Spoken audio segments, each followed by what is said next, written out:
ओम शांति।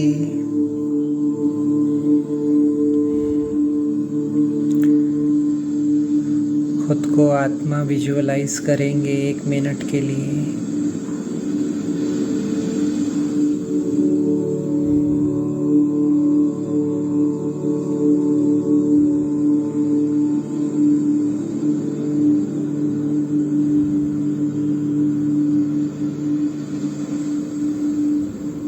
शरीर से बिल्कुल डिटैच।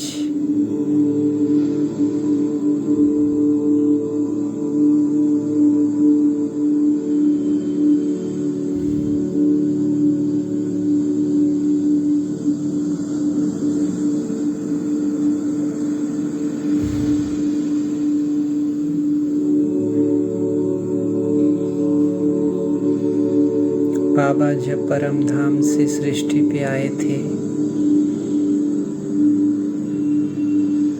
ब्रह्मा बाबा श्री कृष्ण के अंतिम जन्म में वही महावाक्य मैं आत्मा इन कानों के द्वारा सुन रहा हूँ।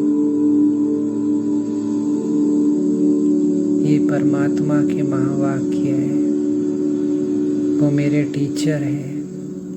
वो मुझसे ये चाहते हैं।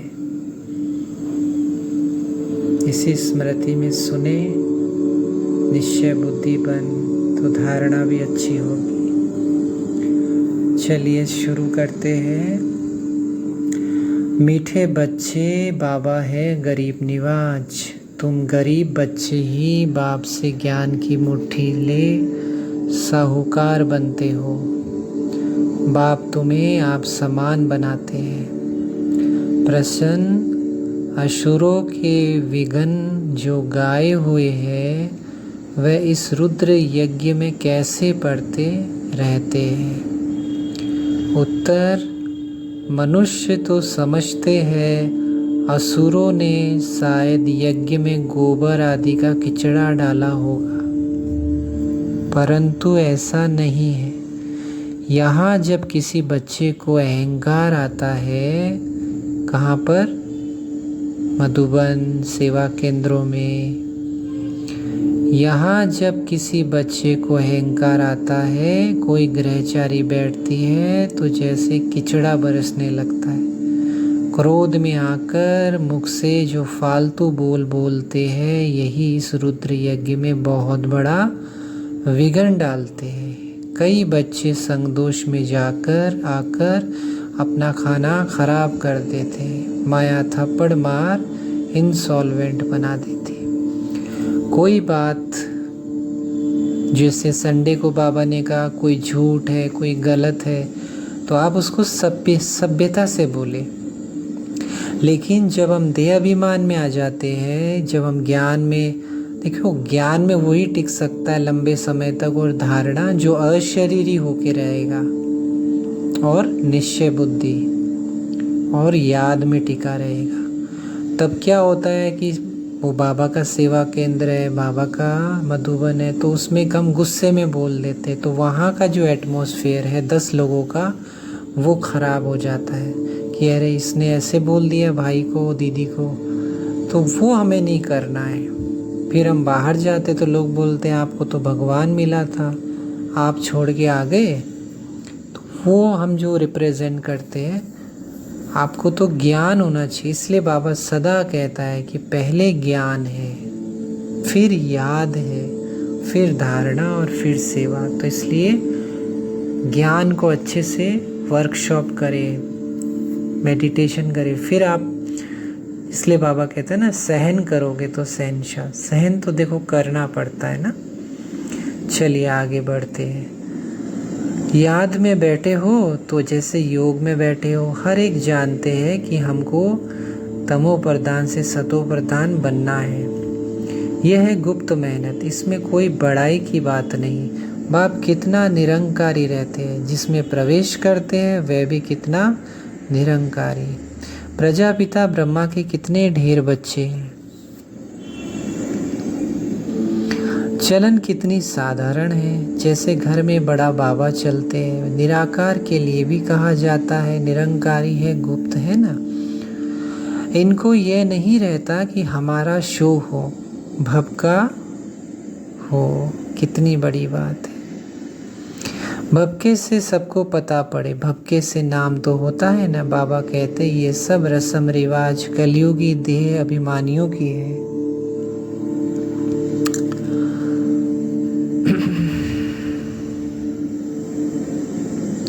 यहाँ तो शांत में आते जाते हैं।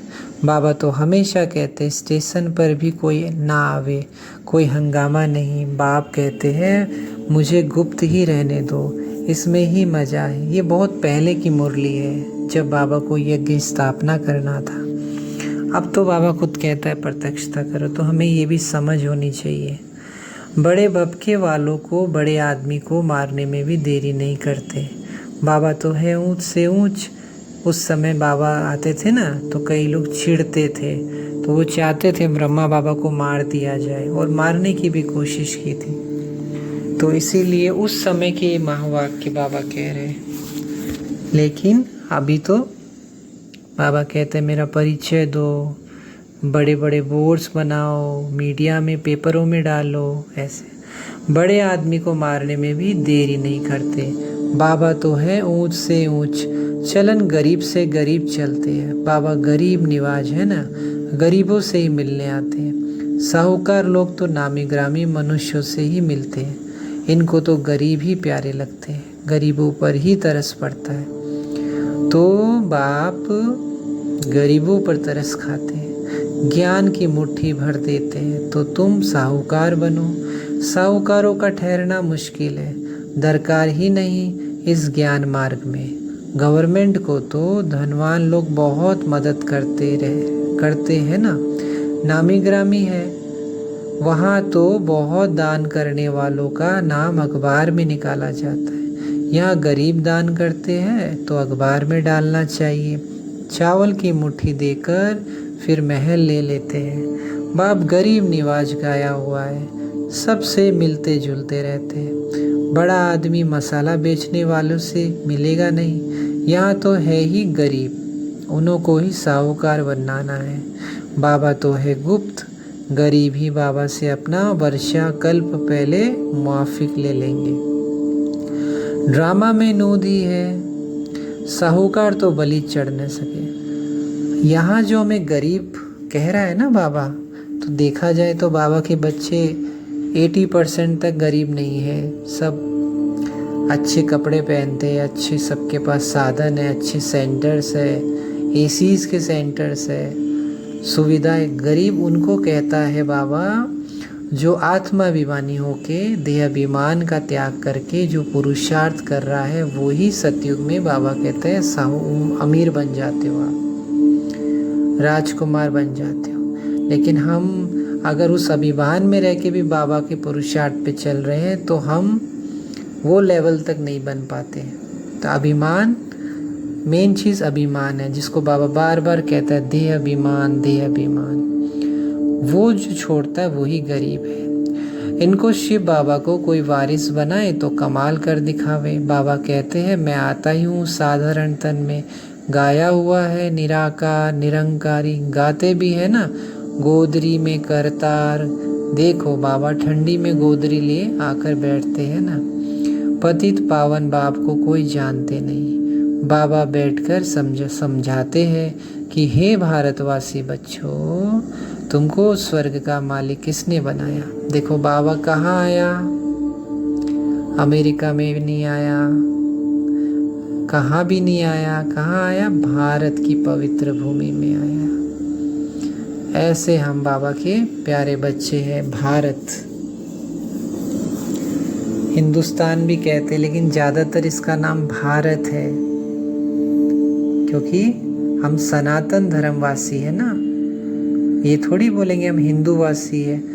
हम क्या कहते हैं, मंदिरों में भी आरती होती तो क्या बोलते हैं, सनातन धर्म की जय हो, गौ माता की जय हो, लास्ट में ओम शांति।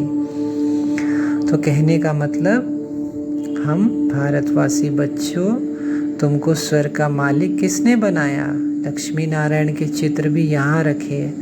यहाँ तुम अविनाशी ज्ञान रत्न प्राप्त कर और दान करते हो, तन मन धन सब समर्पण करते हो। आरती में भी है ना, तन बन धन सब कुछ है तेरा, तेरा तुझको अर्पण क्या लागे मेरा। ओम जय जगदीश हरे। वो भी गाते हैं, हम भी गाए तो क्या फ़र्क। तो हम जितना हमारी हो हम बाबा के सेवा में लगाए, धन लगाए, तन लगाए, मन लगाए, श्वास लगाए, कुछ न कुछ करे ज़रूर। यज्ञ के लिए करे, बाबा से रिलेटेड करे, तभी हम आगे चल के बनेंगे।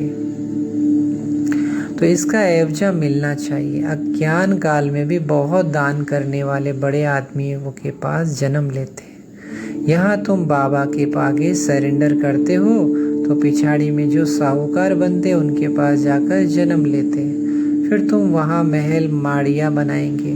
दुनिया तो यही होगी। वैकुंठ कोई छत में थोड़े ही रखा है। वहाँ दिलवाड़ा मंदिर में ऊपर छत पे स्वर्ग बनाया है ना, तो वो दीवार पे नहीं है। कहने का मतलब धरती यहीं पे स्वर्ग है, यहीं पे नर्क है। पूछो तुम्हारा बाप कहाँ गया, कहेंगे काशीवास किया और मुक्ति को पाया, अर्थात स्वर्ग पधारा। परंतु अब तुम समझते हो मुक्ति, जीवन मुक्ति किसको मिली नहीं है। यह सब यहाँ ही आते जाते, कर्म अनुसार एक शरीर छोड़ दूसरा लेते। देखिए, कर्म अनुसार ही हमें सुख दुख मिलता है, परमात्मा दुख नहीं देते। बाप कर्म अकर्म विकर्म की गति समझाते। रावण राज्य में जो भी कर्म मनुष्य करते वह विकर्म बन जाते। बालिक अवस्था में ही हिसाब किताब बनता है। छोटे बच्चे का कुछ जमा नहीं होता। बड़ा बच्चा बड़ा होता है तो उनके माँ बाप काम कटारी पर चढ़ा देते हैं। ये भी कर्म विकर्म हुआ। वहाँ माया का राज्य ही नहीं, यहाँ एक भी मनुष्य जानते नहीं। कितनी बड़ी बात है कि शादी करके विकारों में ले जाते हैं और एक भगवान प्योर बनाता है। कितना फर्क है। तुम बच्चों को बाप देही अभिमानी बनाना सिखलाते हैं। कोई सत्संग में ऐसे नहीं कहेंगे। किसी भी सत्संग में आप चले जाइए, कहीं ऐसे नहीं बोलते। कैसे यहाँ ही बोलते हैं, क्योंकि यहाँ भगवान जो निराकार है वही कह सकता है। तुम्हारी आत्मा में सारा पार्ट बजाने की नोट है। आत्मा शरीर छोड़ दूसरा ले पार्ट बजाती है। आत्मा ही कानों से सुनती है। आप लोग कानों से इस ईयरफोन से सुन रहे हैं। अपने को देखिए, चमकता हुआ सितारा, बाबा को देखिए, तो कर्म योग हो गया। अब तुमको सेल्फ रियलाइजेशन कराया जाता है। हम आत्मा ही 84 जन्म लेते हैं। आत्मा को अब निश्चय हुआ है, देह अभिमान खत्म।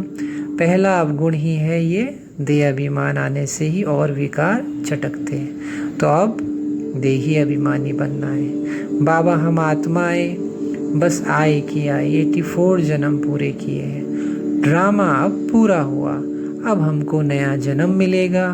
खुशी होनी चाहिए ना। सर्प खल छोड़ता है फिर नहीं लेता है। सन्यासी ये मिसाल दे नहीं सकते। यहाँ तुम भी नई खाल लेने के पहले पुरानी छोड़ते हो। फिर वहाँ हर जन्म में आप ही पुरानी खाल छोड़ नई लेते हो। बच्चे समझते हैं कि अब हम ये पुरानी खाल छोड़ घर जाएंगे। फिर स्वर्ग में समय पर पुराना शरीर छोड़ दूसरा लेते रहेंगे। सर्प तो बहुत बार खाल उतारता है। तुमको तो यहाँ प्रैक्टिस कराई जाती है। ये 84 जन्मों की सड़ी हुई खाल है। इनको श्याम कहा जाता है। इसीलिए हम कृष्ण को द्वापर में श्याम सुंदर कहेंगे। फिर भक्ति में लोग ऐसे कहेंगे। लेकिन बाबा ने अभी समझ दी है। चमड़ी शरीर काली तो आत्मा भी काली। सोना 24 कैरेट होता है तो फिर जेवर भी ऐसे बनते हैं। आगे खाद डालने का कायदा नहीं था। सच्चा सोना चलता था। यहाँ गिन्नी आदि विलायत से निकली है। विलायत में सच्ची मोहरें बनती रही नहीं, यहाँ ही सच्ची सोने की मोहरें थी। अब तो सब महंगा हो गया है। सोने में खाद डालनी ही है। तुम्हारी दिल में गुप्त खुशी है कि हम तो जाकर सोने के महल बनाएंगे। जैसे यहाँ पत्थरों की दीवार है, वहाँ सोने की दीवार होगी। यहाँ भी विजुअलाइजेशन कर सकते हो मेडिटेशन में। हम पारस बुद्धि बनते हैं तो महल भी सोने के बनाते हैं। पुराना सब खलास हो जाएगा। इस ड्रामे को बड़ा युक्ति से समझना होता है। क्या कहा बाबा ने? इस ड्रामे को युक्ति से समझना होता है।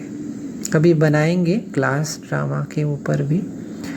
नई दुनिया में सब कुछ नया होता है। अब ये कितनी सहज बातें हैं। अच्छा, ये भी समझ में ना आए तो बाप को बड़े प्यार से याद करो। इसीलिए ये सब महीन बातें बाबा ने देर से समझाई। शुरू में बहुत सहज तोतली बातें सुनाते थे। ऐसे थोड़े ही कहेंगे कि बाबा ने ये सब पहले क्यों नहीं सुनाया कि आत्मा इतनी छोटी है। ड्रामा अनुसार जो कुछ पास हुआ कल्प पहले मुआफिक जैसे समझाया था ऐसे समझा रहे हैं। मनुष्य इस ड्रामा के बंधन में बांधा हुआ है। कल्प बाद ही फिर ऐसे समझा रहे हैं, फिर भी ऐसे ही समझाएंगे। बहुत बच्चे साधारण रूप देख मूझते हैं, उल्टा बोलने लग पड़ते हैं। देखो, बाबा से भी मिलने आते हैं, चेक भी करते हैं बाबा को और उल्टा भी सोचते हैं। अच्छे अच्छे बच्चे, उनको भी माया चमाट कर मार देती है। समझते हैं बस जो कुछ है निराकार ही है। सो तो ठीक है ना, निराकार नहीं होता तो हम तुम कैसे होते। परंतु निराकार को तो रथ जरूर चाहिए ना। ब्रह्मा बाबा को श्री कृष्ण के आत्मा नहीं मानते, अभी भी ऐसे है। लेकिन रेस्पेक्ट तो देना चाहिए ना ब्रह्मा बाबा को कि उसमें भगवान आए। तो उन बच्चों के लिए बाबा ने कहा, रथ बगैर क्या करेंगे, शिव बाबा क्या करेगा। रथ में आए तब तो तुम उनसे मिलेंगे, तुम्ही से सुनूं, तुम्ही से बैठूं, तो रथ जरूर चाहिए ना। अच्छा, साकार बिगर निराकार को याद कर दिखाओ, क्या तुमको का ज्ञान प्रेरणा से मिलेगा। फिर मेरे पास आए ही क्यों हो। ये बाबा भी कहता है कि वर्षा तो शिव बाबा से लेना है। शिव बाबा कहते मैं साधारण तन में बैठ पढ़ाता हूँ। पढ़ाई तो जरूर चाहिए ना। बहुत अच्छे अच्छे बच्चों का माथा ही फिर जाता है। 2-4 सेंटर खोलते, क्या कह रहा है बाबा सोचिए। जिन्होंने सेंटर्स खोला और अभिमान आया है उन लोगों के लिए बाबा क्या कह रहे हैं। 2-4 सेंटर खोलते तो बस अहंकार आ जाता है, फिर उल्टा बोलते रहते हैं। ये बाबा ने उनके लिए कह दिया है। इसलिए जो सुन रहे मुरली अपने कमियों को दूर करे, अन्यथा नुकसान आपका ही हो रहा है। फिर कभी बुद्धि में आ भी जाता है कि ये हमने ठीक नहीं कहा, फिर पश्चाताप करते हैं। बाबा कहते हैं मैं साकार बिगर कैसे समझाऊंगा, इसमें प्रेरणा की तो बात ही नहीं। मैं टीचर के रूप में बैठता हूँ, गरीबों पर माथा मारते हैं। गरीबों को ही दान करना चाहिए। कोई भी बात समझ में ना आए तो बोलो, अच्छा बाबा से पूछकर बताएंगे, क्योंकि ज्ञान की अभी बहुत मार्जिन है। आगे चलकर समझते जाएंगे। दिन प्रतिदिन तुम नई नई पॉइंट्स सुनते रहेंगे। तुम बच्चों को तो बिल्कुल ही निरंकारी बनकर रहना है। अहंकार आने से ही फिर सारा किचड़ा बाहर निकल आता है। सेवा में पता चलता है ना। जैसे कई लोग ज्ञान में तो बोल देते हैं, लेकिन जब वो कर्म में आते हैं तब उनका व्यवहार पता चलता है कि हाँ, इनमें इतना योग है, इतनी धारणा है। खिचड़े की जैसे वर्षा होती है। कितनी बड़ी बात बोल रहा है बाबा, सोचने वाली बात। कहते भी है रुद्र यज्ञ में असुरों का खिचड़ा पड़ा। यहाँ तो हम ही असुर बन जाएंगे तो क्या होगा। दाढ़ी, बाबा की दाढ़ी की लाज नहीं रखी तो चंडाल भी बनना पड़ सकता है। इसलिए पश्चाताप करे, बाबा से सॉरी बोले और फिर से अपने को बदले। शायद गोबर आदि डालते होंगे, सचमुच ये गोबर है। फालतू बोलने लग पड़ते हैं, क्रोध आदि करते ये जैसे गोबर डालते। चलते चलते किसी को ग्रहचारी बैठती है तो झटेले बन जाते हैं। तो आज के बाद कोई भी सेंटर पर क्रोध ना करे। उसका वायुमंडल शांति से आप बताएं, सब सत्यता की सभ्यता से समझाएं। जिसको बाबा से प्यार होगा वो जरूर करेगा। माया थप्पड़ मार एकदम इंसॉल्वेंट बना देती है, कमाई में गृहचारी होती है ना, तब तो कहते आश्चर्यवंत सुनंती संगदोष में आकर अपना खाना खराब कर देते। बाप कहते बहुत खबरदार रहना है, संग तारे को संग बोरे। बाबा बिल्कुल मना कर देते हैं, बड़े आदमी के दुश्मन बहुत बन पड़ते हैं। यहाँ फिर विष का खाना ना मिलने से कामेशु क्रोधेशु बन पड़ते हैं, बस हम इनको मारेंगे। बाप तो कहते हैं काम तो तुम्हारा दुश्मन है, तुम पावन देवी देवता थे, अभी कहते हो कि हम पतित दुखी है। बाबा कहते हैं इस ज्ञान यज्ञ में असुरों के विघ्न बहुत पड़ेंगे, शुरू से ही पढ़ते आए हैं। मुख्य है ही पवित्रता की बात। तुम पुकारते भी हो कि हे पतित पावन आओ, तो अब आए हैं पावन बनाते हैं, फिर क्यों पतित बनना चाहते हो? विकारों पर ही शुरू से झगड़ा चलता है। बच्चियां भी कहती है हमको तो बाबा से वर्षा जरूर लेना है, कुछ भी हो जाए बाबा क्या करेगा, मारेगा ना। लड़ाई में कितने मरते हैं, तुमको बाप कोई मार नहीं डालेगा, हाँ सहन जरूर करना पड़ता है, इसमें महावीरता चाहिए। शिव शक्ति का गायन तुम्हारा ही है। आदि देव को महावीर कहते हैं, परंतु अर्थ थोड़े ही समझते हैं। अब तुम समझते हो कि माया पर जीत पाते और दूसरों को माया जीत बनाते हैं। देलवाड़ा मंदिर में जगदम्बा भी बैठी है, कोठरियों में बच्चियां भी बैठी है, महावीर बच्चे सब ब्राह्मणियां ठहरे। तुम्हारी बुद्धि में कितना राज है, हूबहू तुम्हारा ही यादगार है। लक्ष्मी नारायण का मंदिर भी यादगार है, लेकिन हमें मंदिरों में जाके नहीं बोलना है, सबके सामने मन में खुद को समझना है। कई बच्चे बोल देते हैं ना, ये भी थोड़ा सा हमें ध्यान रखना है, मन में समझना है। गांधी की बरसी बनाते, ये किया, टैगोर ऐसा था, अच्छा काम करते थे, कितनी बड़ी बड़ी जीवन कहानियाँ लिखी हुई है, कितने वॉल्यूम्स है। यहाँ तुम्हारी बुद्धि ही बड़ा वॉल्यूम है। सारी सृष्टि के आदि मध्य अंत का राज तुम्हारी बुद्धि में है। बुद्धि में ही ज्ञान की धारणा होती है। किनकी बुद्धि विशाल है, किनकी कम है, नंबर है ना। यह है नई नॉलेज जो बाप के सिवाय कोई सुना नहीं सकते, कोई नहीं सुना सकता।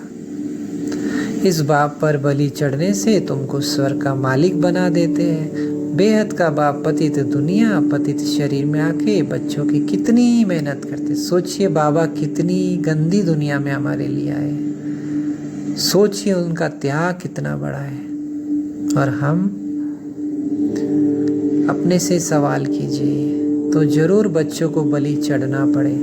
वह शिव बाबा तो है ही निराकार दाता है ना। कहते हैं शिव बाबा हम आपको पैसे भेज देते हैं मकान बनाने के लिए, मैं तो निराकार हूँ, तो जरूर ब्रह्मा द्वारा ही बनाऊंगा, डायरेक्शन देता हूँ, तुम्हारे लिए बनावे। हम तो आए हैं थोड़े समय के लिए, थोड़े समय के लिए, फिर निर्वाण धाम चले जाएंगे। कितना प्यार से बैठ समझाते, कितनी सहज बात है। देह सहित देह के सब संबंध त्याग एक बाबा को याद करो। चाहे तो स्वराज्य पाओ, चाहे प्रजापद पाओ, तुम्हारे पुरुषार्थ पर है। बहुत गहरी बात है। एक एक राजा रानी के पास प्रजा कितनी लाखों के अंदाज में आती है। आप जितना बाबा का परिचय देंगे वही आपकी प्रजा बनेगी, और वो पुरुषार्थ करेगा तो वो राजा रानी बनेगा। तो आप कितना परिचय देते हैं ये सोचना। ये ज्ञान तो ढेर सुनेंगे, आप समान बनाने की मेहनत करनी है। पावन यहाँ बनना है। तुम जानते हो पतित पावन पाप आया हुआ है। कल्प पहले मुआफिक हमको समझा रहे हैं। बाबा ने राज्य दिलाया था, रावण ने छीन लिया। हार कैसे हुई, फिर जीतना कैसे है, यह भी बुद्धि में है। बहुत बच्चे ये भी भूल जाते हैं, माया नाक से पकड़ लेती है, सेकंड में जीवन मुक्ति पाते हैं, फिर झट जीवन बंद भी हो जाते हैं, देरी नहीं करते। बाप कहते बच्चे खबरदार रहो, तुम रूप बसंत बन सदा मुख से रतन ही निकालो। खिचड़ा सुनना भी नहीं चाहिए, और कोई सुनाए तो ऐसी अपनी अव्यक्त स्थिति हो कि आप हाँ हाँ सही था ये आदत छोड़ दो, साइलेंस में रहो। अगला दूसरी बार बोलना ही बंद कर देगा। आप खुद इंटरेस्ट लेंगे तब कैसे होगा। इसलिए खिचड़ा सुनना भी नहीं चाहिए। समझो हमारा ये दुश्मन है। ज्ञान के सिवा और सब बातें सुनना ही विल है। अच्छा, जो फालतू सुनाए वो नहीं, वो आपका दुश्मन है। भगवान ने कहा आपकी बुद्धि को भटका रहा है। कितनी गहरी मुरली है। जो संदेश न दे सके, किसी की मजबूरी है, तो बाबा को याद कर सकते हो, लेकिन कितना हम सच्चे दिल से याद करें वो चार्ट लिखे। अच्छा, मीठे मीठे सिक्के दे बच्चों प्रति माता पिता बाप दादा का याद प्यार और गुड मॉर्निंग। रूहानी मीठे शिव बाबा की रूहानी बच्चों को नमस्ते।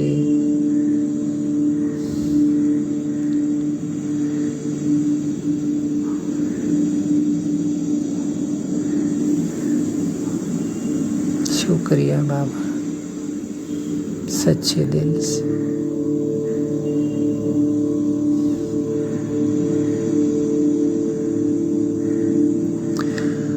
धारणा के लिए मुख्य सार, पहला अवगुण जो देह अभिमान का है उसे निकालकर पूरा पूरा देही अभिमानी बनना है। उसके लिए 1 घंटा आधा घंटा रोज बैठ के अशरीरी प्रैक्टिस करनी ही पड़ेगी आपको। और ट्रैफिक कंट्रोल, और किसी से बात करो तो भ्रगुटी में देखो। ये खुद पर वर्कशॉप करेंगे तब ये कंप्लीट कर पाओगे। दूसरा, अविनाशी ज्ञान धन जो बाप से मिल रहा है उसका दान करना है। बाप समान निरंकारी बनना है। मुख से रतन निकालने हैं, इविल बातें नहीं सुननी है। हर बच्चा यूट्यूब पर क्लासेस बनाए, हर बच्चा। तो सोचो कितने सारे आप शेयर कर सकते हो, ये भी सेवा है। बहुत सारे तरीके हैं, कोटेशन बना के भी लगा सकते हो। वरदान, रहम की भावना को इमर्ज कर दुख दर्द की दुनिया को परिवर्तन करने वाले मास्टर मर्सीफुल बाबा। प्रकृति की हलचल में जब आत्माएं चिल्लाती है, मर्सी और रहम मांगती है, तो अपने मर्सीफुल स्वरूप को इमर्ज कर उनकी पुकार सुनो। दुख दर्द की दुनिया को परिवर्तन करने के लिए स्वयं को संपन्न बनाओ। परिवर्तन की शुभ भावना को तीव्र करो। आपके संपन्न बनने से ये दुख की दुनिया संपन्न समाप्त हो जाएगी। इसीलिए स्वयं प्रति चाहे सर्व आत्माओं के प्रति रहम की भावना इमर्ज करो। जहाँ रहम होगा वहाँ तेरा मेरे की हलचल नहीं होगी। बहुत बहुत ही गहरा वरदान है। जो आत्माएं अभी तक तेरा सेंटर मेरा सेंटर, ये ऐसा वो ऐसा, प्लीज़ इनसे बहुत ऊपर है। हम घर गृहस्थ में भी लड़ते हैं, वो उससे भी लड़ना बंद करें। हमारा संस्कारों का टक्कर होता है, उससे भी हम उपराम जाए। मनसा सेवा मतलब जिसका मन बेहद में होगा, जिसका मन मंदिर होगा। ये मनसा सेवा सिर्फ 6:30 से 7:30 की नहीं होती। आपको सदा काल का राज्य चाहिए तो सदा काल की मनसा सेवा चाहिए, या 6:30 से 7:30 की ही राज्य चाहिए, 1 घंटे का बस। तो इस पर बहुत ध्यान दीजिए।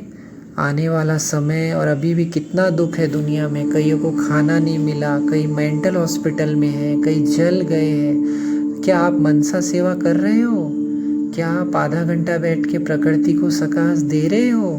प्लीज़ दीजिए, आपका ही कल्याण है। स्लोगन, ज्ञान और योग के दोनों पंख मजबूत हो तब उड़ती कला का अनुभव कर सकेंगे। आप में सिर्फ ज्ञान होगा, याद नहीं होगी, या योग होगा, ज्ञान नहीं होगा। लेकिन अगर ज्ञान और योग का बैलेंस, क्योंकि हर चीज़ 2 पहियों पे चलती है, कार, टैक्सी, हर चीज़। तो बाबा ने कहा ये मजबूत चाहिए। अगर ये मजबूत होंगे तो हम उड़ती कला मतलब आप आगे जा रहे हो, पीछे नहीं जा रहे हो। ठीक है। ओम शांति। अच्छी लगी मुरली तो आप प्लीज़ शेयर करें, और इंस्पायर्ड मिले, लोगों में प्रेरणा जागे। ओम शांति।